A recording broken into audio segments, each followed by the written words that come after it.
क्या सच में भक्ति और सेवा का फल मिलता है?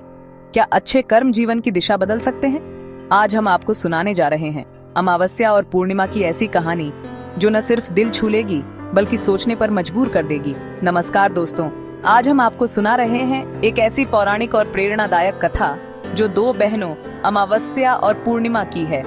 ये सिर्फ एक कहानी नहीं, यह जीवन की सच्चाइयों, आस्था की शक्ति और कर्मों के प्रभाव की एक गहराई भरी झलक है।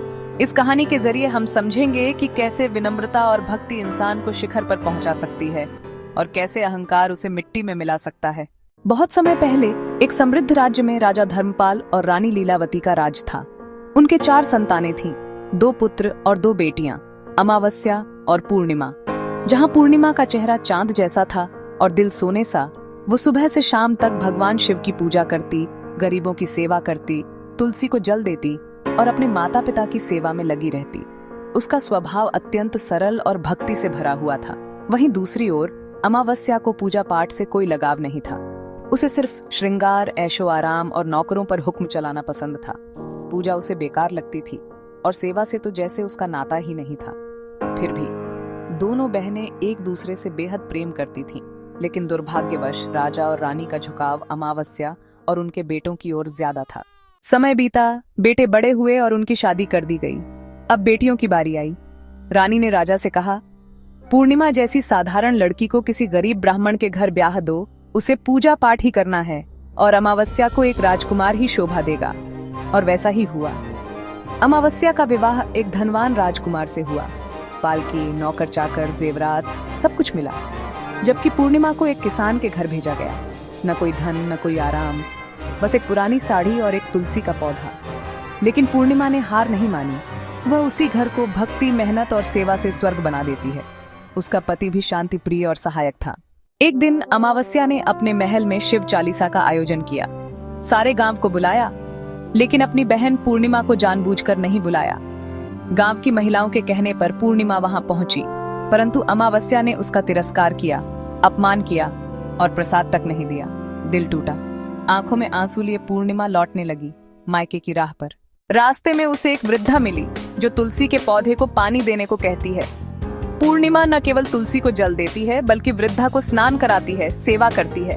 वृद्धा कोई और नहीं, तुलसी माता होती है। आशीर्वाद देती हैं, लौटते वक्त मुझसे मिलना। आगे शिव मंदिर में एक बूढ़े बाबा मिले, स्वयं भगवान शिव। मंदिर की सफाई और स्नान हेतु पानी भरने का आग्रह करते हैं। पूर्णिमा सेवा करती है। फिर एक काली मंदिर मिलता है। वहाँ एक वृद्धा बैठी होती है जो काली माँ होती है। पूर्णिमा उनकी भी सेवा करती है। आखिर में गंगा मैया मिलती है, एक वृद्धा के रूप में। वह भी सेवा करवाती हैं और आशीर्वाद देती हैं। पूर्णिमा मायके पहुँचती है। भाभियां स्वागत करती हैं, सेवा का आदर होता है। लौटते वक्त उसे एक थैला दिया जाता है और रास्ते में सभी देवी देवता भी उसे थैले देते हैं। जब घर लौटकर वह थैले खोलती है तो उसमें निकलते हैं आभूषण, धन, अनाज, वस्त्र और सौभाग्य।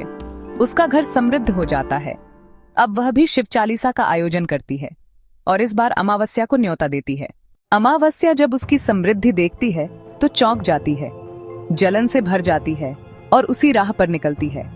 रास्ते में वही तुलसी माँ, शिवजी, काली माँ और गंगा मैया मिलती हैं। लेकिन अमावस्या सेवा से मना कर देती है, ताने देती है। वो मायके पहुंचती है जहां भाभियां उसका उपहास उड़ाती हैं। रात भर खाने के बाद सुबह एक थैला पकड़ा देती हैं और कहती हैं, जा घर जा। घर पहुंचकर जब अमावस्या थैले खोलती है तो उसमें होते हैं मिट्टी, पत्थर, सांप और बिच्छू। अब उसे अपनी गलती का एहसास होता है। वह दौड़कर पूर्णिमा के पास जाती है और क्षमा मांगती है।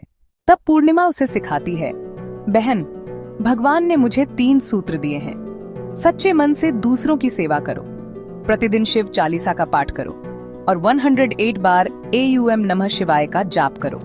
बस इतना कर लो, तुम्हारा जीवन भी बदल जाएगा। और सचमुच जब अमावस्या ये तीनों बातें अपनाती है, उसका जीवन भी धीरे धीरे बदलने लगता है। मित्रों, ये कोई साधारण कहानी नहीं। ये हमें सिखाती है कि सच्ची श्रद्धा, सेवा, विनम्रता और भक्ति का फल अवश्य मिलता है। और घमंड, तिरस्कार और आलस्य व्यक्ति को कितना नीचे गिरा सकते हैं। ईश्वर हर किसी को देख रहे हैं और सही समय पर सबका हिसाब करते हैं। अगर आपको ये कहानी दिल से छू गई हो तो कमेंट में AUM नमः शिवाय जरूर लिखिए। वीडियो को लाइक कीजिए, शेयर कीजिए और चैनल को सब्सक्राइब करना मत भूलिए, क्योंकि ऐसे ही प्रेरणादायक और जीवन बदल देने वाले किस्से हम आपके लिए लाते रहेंगे। जय भोलेनाथ, हर हर महादेव।